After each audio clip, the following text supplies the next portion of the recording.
We hope you're having lots of fun, and we now have a great next speaker for you. Allie Mellen is here from Cyber Reason to talk to you about the elections and maybe a little bit about Russia. Thank you so much. Hi, everyone. Welcome to my talk, Trust But Verify, Maintaining Democracy in Spite of Misinformation. I'm Allie Mellen. Hope you guys have been enjoying the HOPE conference so far. So a little bit about me. I'm a security strategist in the office of the CISO at Cyber Reason. I've been with the company for a little bit over a year. In that time, I've been working with federal and local law enforcement on election security related topics. So that's what we're going to be talking about today. But I want to start off by talking about what's truly critical to our daily life, because this actually plays into the voter conversation a lot more than people think. And the way that I like to think about this is through Maslow's hierarchy of needs. At the start, you have the physiological needs. These are things like air, water, food, shelter, very critical, important things. Second, you have safety. These are things like personal security, employment, resources that you might need. Next up comes belonging. This is things like friendship, intimacy, your sense of connection. These are all critical things to an individual's existence. Next is esteem, things like respect, self-esteem, status, your recognition. And then finally, the desire to become the most that you can be through self-actualization. The question is, where does voting fit into this? Because it is that whole hierarchy of needs is critical when you're thinking about voting. And to explain a little bit of the background on this, I'm going to talk about Operation Blackout Protect the Vote, which was a series of tabletop exercises that I, alongside several people from Cyber Reason, held in order to help local and federal law enforcement in making our elections more secure. So they're tabletop exercises where it's hackers versus law enforcement. There's no actual hacking being done, but it's the generating of the ideas, and it's a turn-based type of game where the hackers take a move and then law enforcement has to react. And we're basically testing the processes that law enforcement is prepared to use in these situations and trying to introduce aspects that they may not have thought of, but they should for the future. So what we're going to talk about is the defender perspective, the daily life of a voter, and then getting into the attacker perspective, talking about what someone could do to stop an election, and finally ending by taking all of that information and thinking about how we can use it to protect our elections. And as I go through this presentation, I want you guys to really be thinking about ways that you, as a citizen or as someone in the government, could defend an election and also attack it. Because that's the only way that we can really be as prepared as possible, is by taking that attacker perspective before we can actually take the defender perspective. So all that said, we're going to start with a little background by looking at the state of play today from the defender perspective. Election infrastructure is defined by the DHS to include things like voter registration databases, IT infrastructure, voting systems, but what I really think about is this all? And given Maslow's hierarchy of needs, which we just saw, I don't think that this is all. I think that there's much more to election security than just that. And the way that I've come to think about this is through a voter hierarchy of needs. This establishes the things that voters need to have security in before they're actually willing to go out and vote. Things like physiological needs. If you're afraid for your life, you're most likely not going to be as worried about going out and voting, because it's critical that you make sure that you have that level of safety before you're actually able to go out and vote. Similarly, safety across all things. If you don't have a job and you're looking for a job, you may be more inclined to spend that time looking for a job than you are to going out and voting. Belonging is actually a very interesting psychological critical element of this. If you don't feel like you're a part of the society you're in, you have no motivation to go out and vote for something to make it better. And then esteem. This comes from feeling like your vote matters, feeling like your work matters. If you don't have these things, then again, the motivation just won't be there.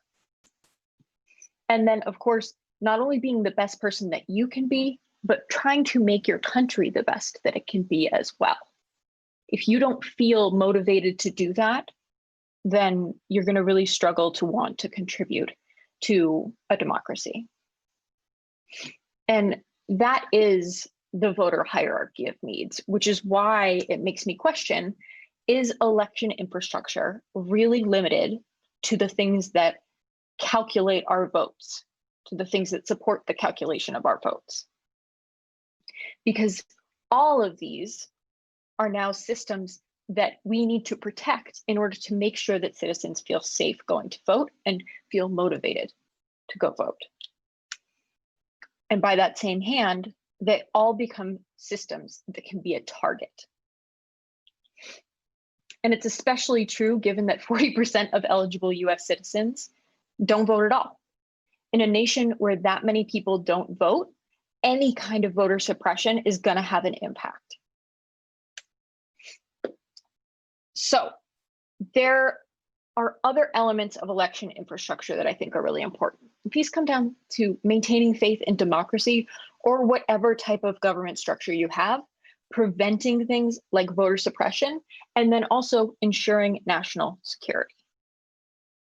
So let's jump into the attacker perspective. And I want to make clear here, one, please do be thinking about the attacker perspective and how you would approach this as I go through this, but also, as I think a lot of us on this call know, this isn't an evil thing to do. It's not evil to be thinking about what an attacker would do in a given situation. And it's not meant to bayonet the wounded. This is why we red team. This is meant to make us better and to make us more secure. So as you go through this, don't be thinking, oh, we're thinking about how we're gonna hack an election. Think, oh my God, this is an avenue I don't think anyone's thought of, and we need to now think about how to defend against that. So attacker motivation comes down to three core things: gaining power, spreading a particular ideology, and of course, maintaining global recognition and support, which comes alongside gaining power. I like to think of the layers of a cyber attack in three different places. So you have the ethos plane. That is the core belief system that we follow. The information plane, which is the information that we actually take in, and then the infrastructure plane, which is, some would consider the most difficult to connect to cyber attacks because it's really about those physical things in our environment that can be changed by a cyber attack. So we're going to start with the ethos plane. There it goes. We're going to start with the ethos plane, and we're going to look at a few examples of attacks on the ethos plane. But I want to make sure that you guys have a full perspective on the history of this as well, because cyber attacks on elections are a new vehicle to an old concept. And I want to give you that basis from previous examples that weren't involved with cyber attacks at all, but we're still moving towards disrupting democracy, disrupting an election, disrupting the governance of a specific group of people. And we'll start with the Italian elections of 1948. So in 1948, the Italian government had an election, and the US government was very intent on psychological warfare at this time. This was democracy versus totalitarianism, Christianity versus atheism, America versus the Soviet Union, and what they tried to push was abundance versus starvation. They gave millions of dollars to Christian democratic and right-wing socialist parties, they being the US government, and held a massive propaganda campaign against communist socialist coalitions. This was all to change that perception, and they succeeded. And so they repeated this process in places like Guatemala, in South Vietnam, in Afghanistan, and Indonesia, as well as more. because this was something that worked.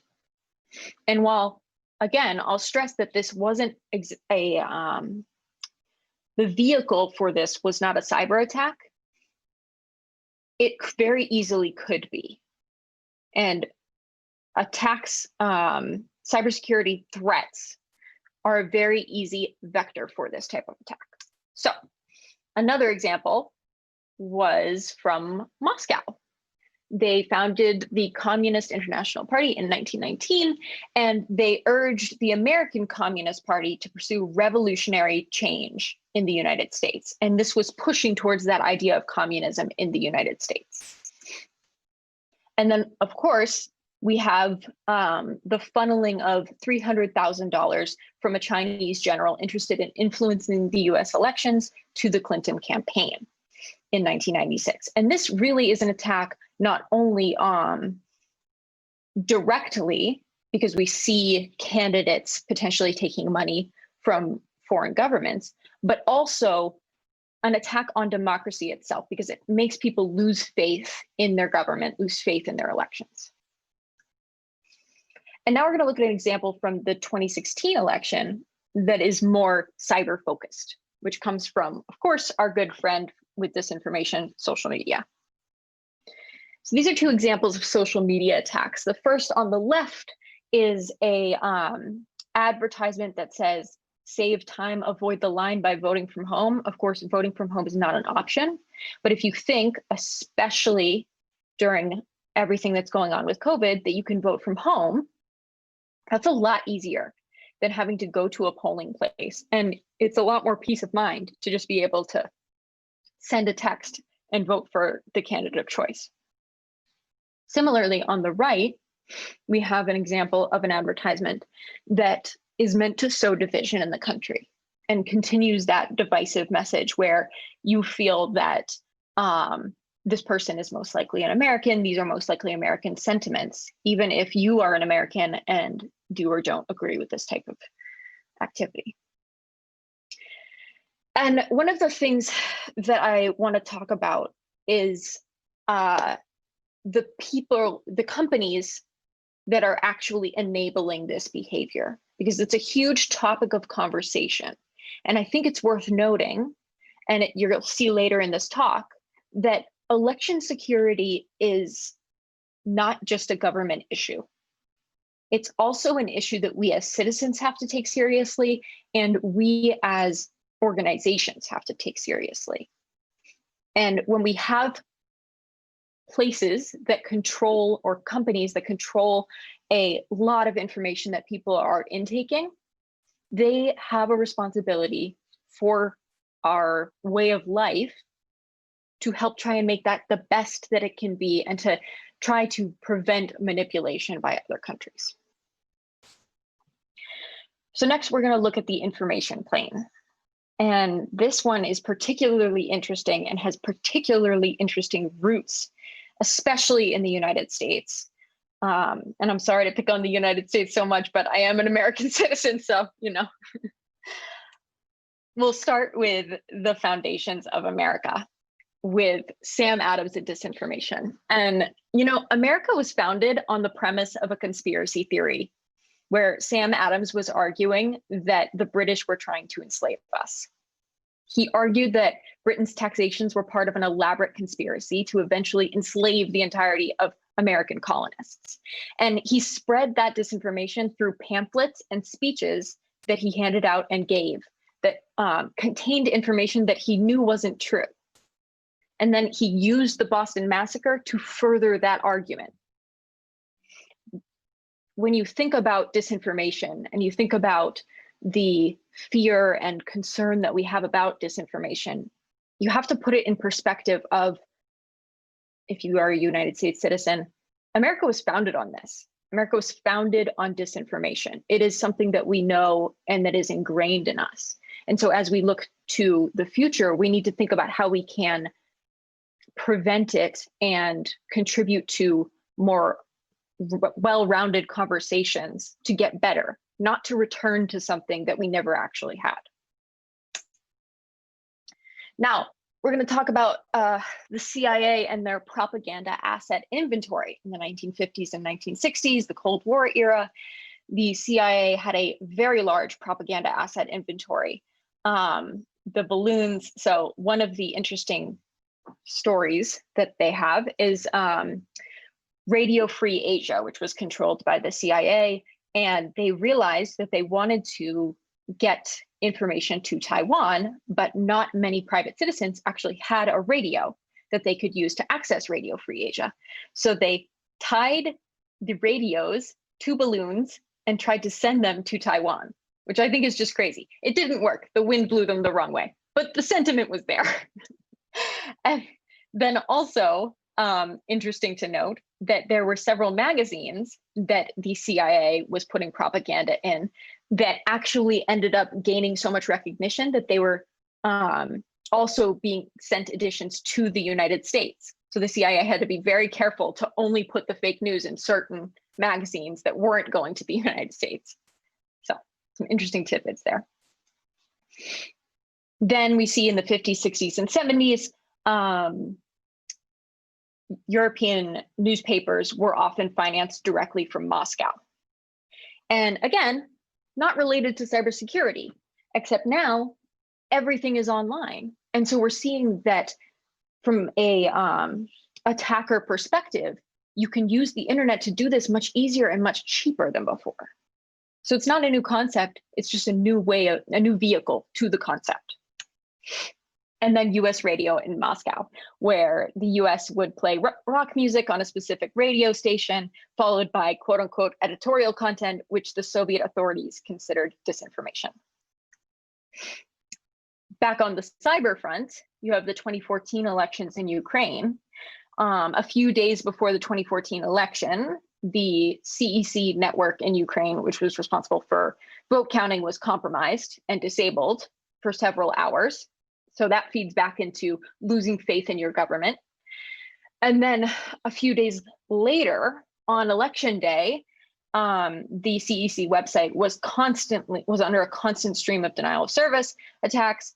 And 12 minutes before the polls closed, attackers posted a picture on that website, which was a legitimate government website, of one of the former leaders of the right sector, claiming he won the election, which was then immediately shared on Russian media, even though he had not officially won. So that can both sway people's opinions, because you see that 12 minutes before the polls close, maybe you're on your way to the polls, you're running late, and that makes you decide to not vote, for example, or to vote a certain way. So now, again, in the information plane, let's look at some communication attacks that, yes, we saw during the US presidential elections in 2016. First, on the left, we have a text that's supposedly coming from President Trump talking about how your ballot has not been submitted, trying to shame this person into voting for President Trump. And then, oh, I'm sorry, that was not on the 2016 elections, that was the 2018 midterm elections. And then on the right, you have an example of a helpful text from the government telling you your polling location.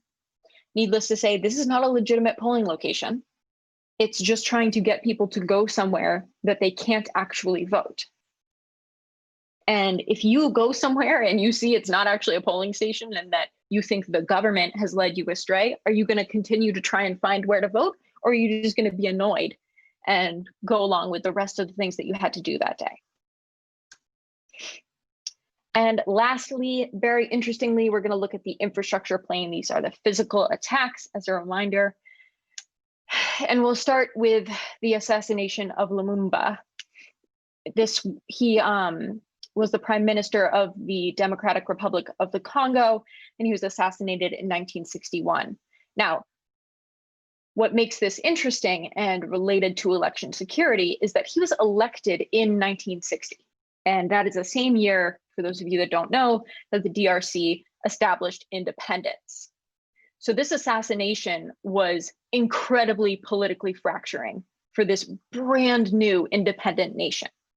And of course, it would really start to make people lose faith in their government, their brand new government, in the processes, And the most horrifying part is that it was perpetrated by the American and Belgian governments, who were afraid that Lumumba was not going to be good for Western interests. Another example is the Indonesian elections and subsequent massacre. In 1965, the Communist Party finished fourth in an Indonesian election, and they were offered a proportional representation in the government. The US was not a fan and secretly supported the purge of suspected communists. This led to thousands, potentially millions dying over the course of several months. They're not exactly sure of the numbers. And the military took over as the most powerful institution. This is the type of thing that leads to death, of course, but it also terrifies the public. Who is voting freely after something like this happens in their country? And it's been influenced by an outside country. And while this does not have, again, that cyber component, you can imagine that these communications where the US is secretly supporting the purge of these suspected communists would have been made much easier with today's communication channels and today's ways of obscuring identity. And though not an election day attack, this is a good representation of what could happen and is related to a cyber attack. Here we have the Bronze Night in Estonia. This is a combination simultaneously of an infrastructure and information attack, where Estonia decided to move a Red Army soldier to a Soviet cemetery because, needless to say, the citizens were not super thrilled about having a Red Army soldier in the middle of their capital. Fake news began to spread immediately as this soldier was moved, claiming the statue and Soviet war graves were being destroyed. This immediately spread to Russian news reports and resulted in 2 nights of riots and looting. 156 people were injured, 1 person was killed, and 1,000 people were detained. But simultaneously, we saw a huge denial of service attack on banks, media outlets, and the government. Cash machines and online banking were put out of service. Government employees were unable to communicate via email, and newspapers and broadcasters were unable to deliver the news. So the only ones delivering the news were the Russian news reports with that fake news claiming the statue and Soviet war graves were being destroyed. And I think this quote does a good job expressing what I've been trying to convey here, which is that cyber attacks are unique for this purpose because you can stay well below the radar and still perpetrate these attacks. So you can make them appear, as we've seen, much more legitimate than you'd originally have thought.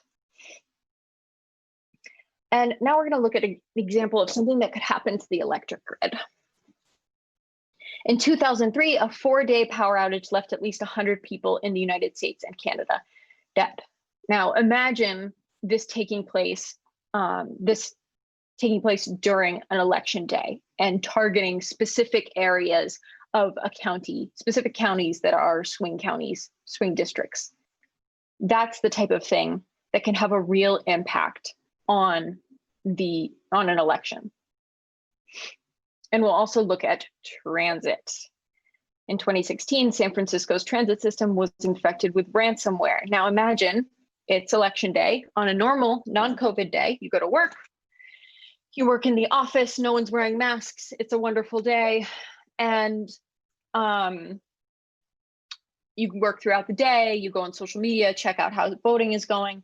By the end of the day, you go to hop on the train to go to the polling station and go home, and the train is shut down. Your top priority has shifted from getting to the polls to getting home because you can't actually use the public transit that you expected. You're probably frustrated, a little bit annoyed, and inevitably, you may even forget about voting at all. So we can see that these attacks come across all layers and also across all portions of the pyramid.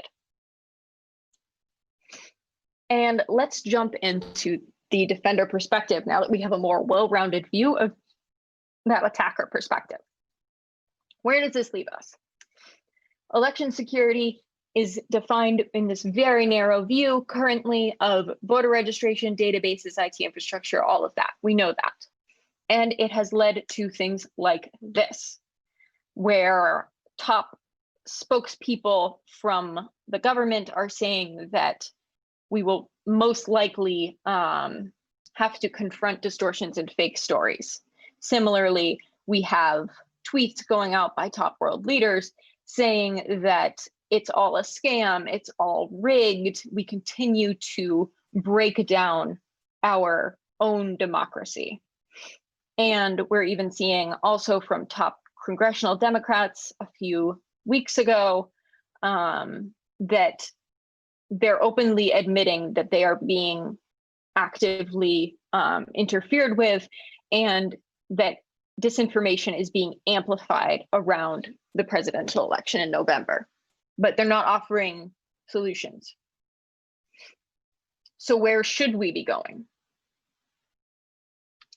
A more holistic view of election security that encompasses things like communication, transit, the electric grid, social media, things that could be used on election day or around election day to attack democracy.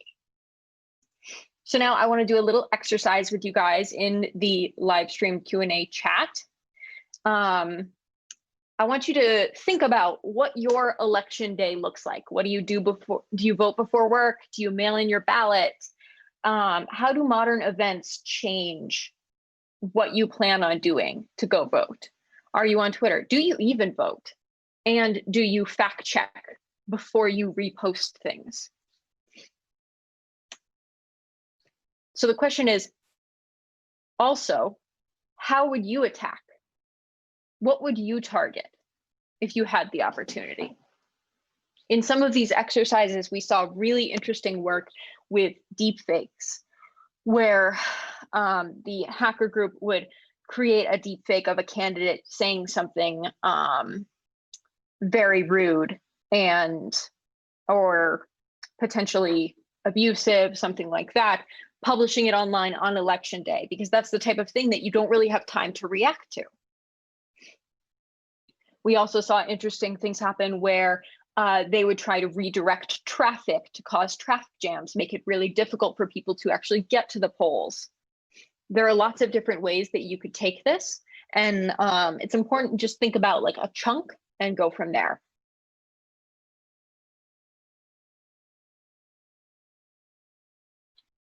I'm just looking at the comments. And then also think about, what can you do to defend? How do you choose to defend? What can you do? What can you give back as a citizen, as an organization, or as a government official? What's the best thing that you can do? Is it calling out misinformation online? Is it, if you work for a social media company, fighting for change in the organization to make it so that you take misinformation more seriously? Is it securing your systems better?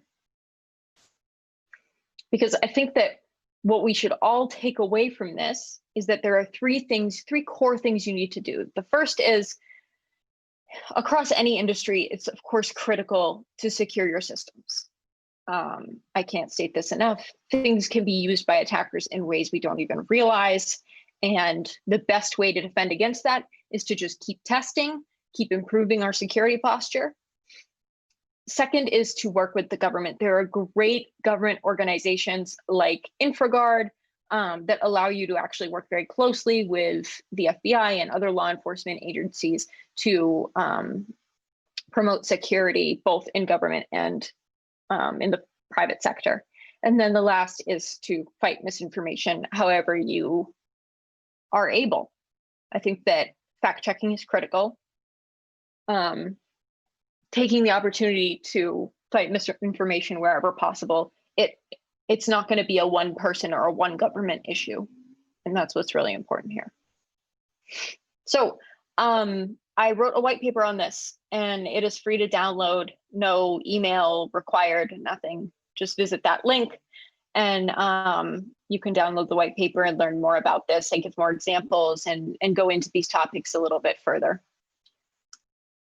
So thank you all so much for having me. If you have any questions, feel free to reach out, and I'll also monitor the chat for more.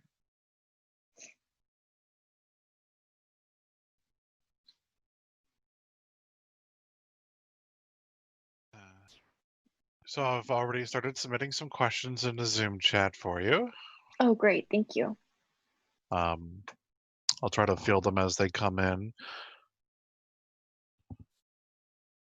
Cool. Question. Let's see. A lot of the factors here depend on faith in institutions, which seems to be at an all-time low. Agreed. Do you have any suggestions on how to restore faith in institutions or reshape the institutions so people will have faith in them again? Great question.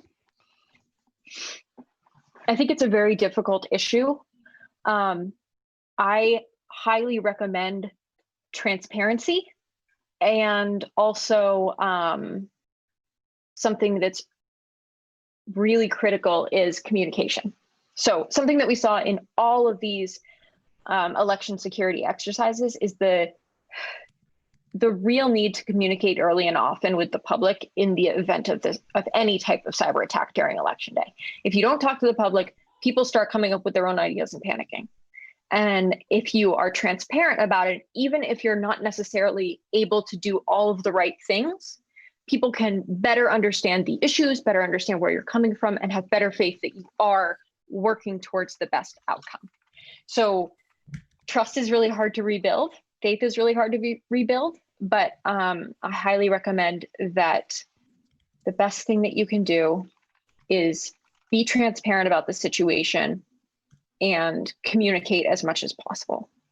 And also, on a related note, things like creating legitimate websites that give factual information you can trust, starting small and creating something that you can give to the community, give back to the community, that will make them feel like, okay, this is the source, this is where I can go for information. Another question has been posted. I don't know anything about your organization, but there are opportunities for people with possibly relevant skill sets, such as malware analysis, incident intelligence, whatever, to volunteer those skills to either organizations to seek to counter this issue, or even other to local and state election boards, or whatever, the state municipality orgs that are actually run the elections. Good question. I don't actually know about any volunteer programs to help with that. So the work that my company or Cyberreason does with federal and local law enforcement is volunteer work, but we do it as an organization together. And so I'd be happy to give you more information on what we work on with them. But with regards to like a volunteer organization to use those types of skills for election security, I would have to do some research and get back to you. Another question that was posted: how can we defend when the people at the highest position in the government are trying to interfere with the elections by sowing distrust? Yeah, this is a really tough one because we don't have a unified support for basically for unifying the government. We don't have anything like that available right now. I think that in reality, we are all individuals and we can all do this in our own way and create our own systems. And at some point we have to have a more deep conversation about what changes we can make when there is a group of people in office who don't prioritize this. It's just a reality that is a struggle right now, but that's why we have elections so often. Yeah. So we have a next question. What elements from your analysis and historical research need to come together for cyber warfare to escalate to kinetic warfare? I don't think that there's a lot that needs to come together at this point. I think that what's interesting with election security issues is that a lot of it is about subversion and about hiding who the real perpetrator is, because you don't want to be able to say, directly pinpoint, that was Russia, that was the US, unless it's years and years later under heavy analysis. But in the moment, you don't want to say, oh, this is something that Americans are doing to this culture, because then it would not seem as legitimate and it wouldn't break down the government and the government's power as much. So the real limiting factor with converting cyber attacks into these more kinetic attacks is just making sure that you're able to hide the identity of the attacker, which we can really do at this point. And then also to make sure that it appears to be an attack that was perpetrated by someone else, or that it wasn't an attack at all, and they don't actually know what happened. Because then, in that case, you can blame it on any number of things. Another question that was raised is, do you think free and fair will succeed in solving some of the technical issues? Free and fair. Free and fair looks like, looking at the GitHub for it, it's a open source, high assurance electric technology for all. So it looks like a project to make, voting systems and other information technologies for protecting elections. Thank you. Yeah, I clearly don't know very much about it. I'll have to look into it. I think that that's great. Honestly, we need more people supporting that effort and doing more things to help improve the system that we have in place. So I'm all for it.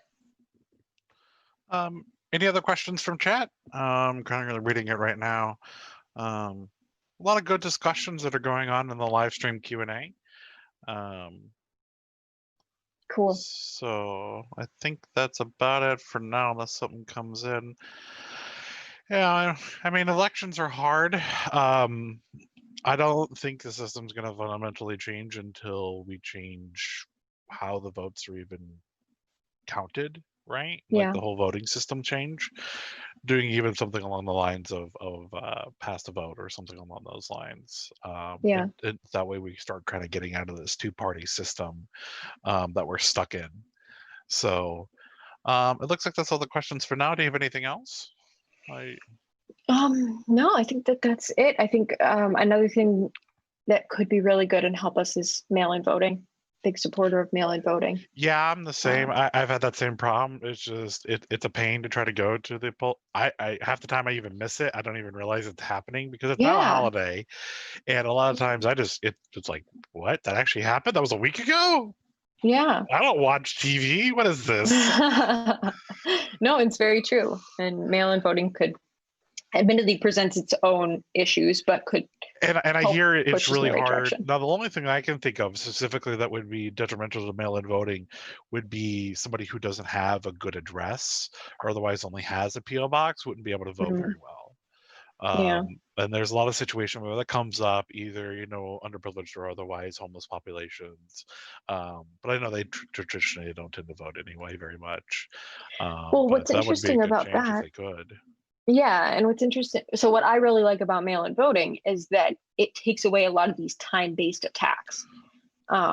So like, even if you just use mail-in voting, but you can go and pick up your ballot a few days before or something like that, so that you don't need an address, but you can still get access to it somehow. I think that would be really beneficial. What I thought would be interesting is that most Americans file taxes in some way, shape, or form, and being able to actually submit your vote whenever you do your state taxes wouldn't be a bad idea, in my opinion, because you just get it done, and you have that long period of time to kind of submit your vote. Maybe that's kind of submitting your vote early, but if they had a similar system to that, being able to say submit it with your taxes or something along those lines. But we have similar problems with our tax system where it's all kinds of screwed anyway. We got another question coming in. Question: can we implement more education in primary schools to educate on false narratives? Example, giving kids the same talk you just did. Yeah, I think that that's cool.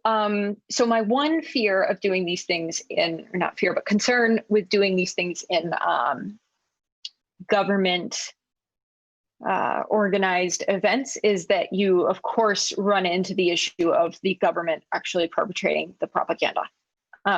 So I'm wary of it. I think that if done well, or specifically if done directing towards things like ways to spot misinformation, or ways to look at a narrative and say, I don't think that there's something not right about this and I should read more about this, teaching people to always verify. I think that that's fantastic. I think that when it comes to resources to establish the validity of particular statements, that might have to be done by an independent group that can be really trusted. Another question that came in was, given the president's statements today, let's scroll up. Given the president's statements today, what are your thoughts on precedent for delaying a major election on account of security issues?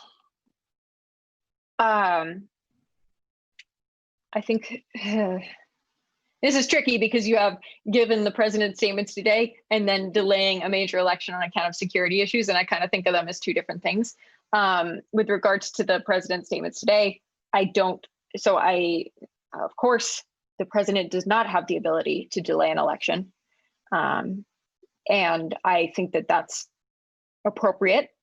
I also think that this is not a reason to delay the election. I think that we have alternatives, and things like mail-in voting, which we were just talking about, will support that. Delaying a major election on account of security issues, I think that that portion of the sentence has some merit. We actually had that happen over the course of some of these tabletop exercises where inevitably the law enforcement had to postpone the election to a later date. But that was because there was actual real immediate and, as I said, time-based threats to these fake individuals in this fake country that we made. So I think it's situation dependent, but in the case of the president's statements today, I don't think that we should allow that type of precedent to be established. I agree. That's a slippery slope to go down. Yeah. Another question that came in: do you feel these serious challenges have imminent danger to our nation? And I think they're a danger to our nation. I don't necessarily think that they're imminent. This is a slow burn. This is the river going through the boulder, as it were, where it's going to and has been slowly wearing us down. But we have the opportunity to change course with that by promoting things like education and things that like security, and really starting to take care of cybersecurity as a nation and as individual organizations. And I think we're on the right path with that. Yeah, on the cybersecurity front, I know there's a recent regulation coming down for the Department of Defense. It's a cyber maturity model that's going to be enforced for all DoD subcontractors. And that, I think that's going to really kind of start helping with the manufacturing sector, getting them secure, because it's going to force them to do it. Which is the first time that's kind of happened before for all of it. So totally. maybe with that, when we have more of a game kind of going on, where even small mom and pop shops are having to become secure now to even do work with the government at all, that'll start to spread throughout the industry, right? We thought that would happen with HIPAA or PCI, and it's kind of not completely there. But now with the certification programs they're coming out with, that may help with that. I know I've worked, I do cybersecurity audits, and I know I've done work with some of the election board stuff that for some counties in the past, and they are really putting it down, air-gapped election networks that are being forced down. One of the things is they're still not giving counties a whole lot of funding to do this. They just have to do it. Yeah. But it is coming down behind the scenes that they're not giving them a security standard to do it with, though. That's the problem. They just say you just need to do it. Yeah. Right? It needs to go to this level. And Sorry, go ahead. I know in New York State, the National Guard are doing cybersecurity audits against counties and stuff, and submitting them a report. But the reports are terrible. They're Yeah. big 1,000 Heavy page lift. documents that they can't read. Totally. Yeah. And then they hire me and go in and we give them a report that they can actually read, and it's all the same stuff they found previously, and they sat on it for a year. And that's what's really interesting too. It's good that they are starting to establish standards for DoD contractors, because what's been really interesting in this research is that a lot of these attacks are not actually on government organizations. They're on the private sector. And that means that it really isn't just a government problem. You know, it's much more important to have these individual organizations in addition to the government considering election security and being prepared. So there is a standardized marking system that's been implemented as a part of the this came about in the Obama administration. It's called Controlled Unclassified Information, CUI. And it's supposed to fall under NIST 800-171 security standards. And I think if they marked election voting information, like internal stuff in their systems, as CUI and enforced 800-171, I think they'd be in a lot better spot, at least internally with their security, right?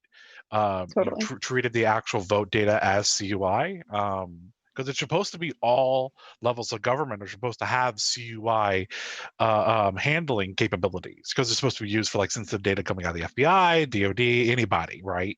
Yeah. And so it's supposed to be a standard. They made it as a standardized document marking system. So another question that came in: given the U.S. is at least getting a taste of its own medicine with election manipulation, can we get any hope for international agreement to cease this activity? I doubt it. Like, I mean, I gotta be honest. Like, I think it would be great if we could have an international agreement that did that. But in reality, I think that even if there was such an agreement, it would just be countries would just do it anyway. What about hacking corporate elections? Any research into that? No, I haven't done any research into hacking corporate elections. That's interesting. Ooh. Yeah, I'll have to do that.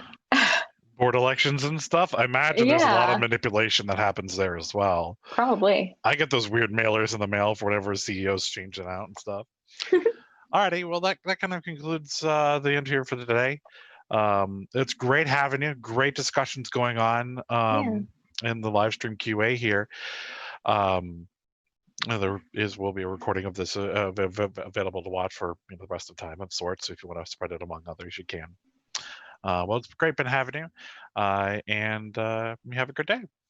Thank you, guys. I'll keep answering questions in the chat. Bye. Okay, goodbye.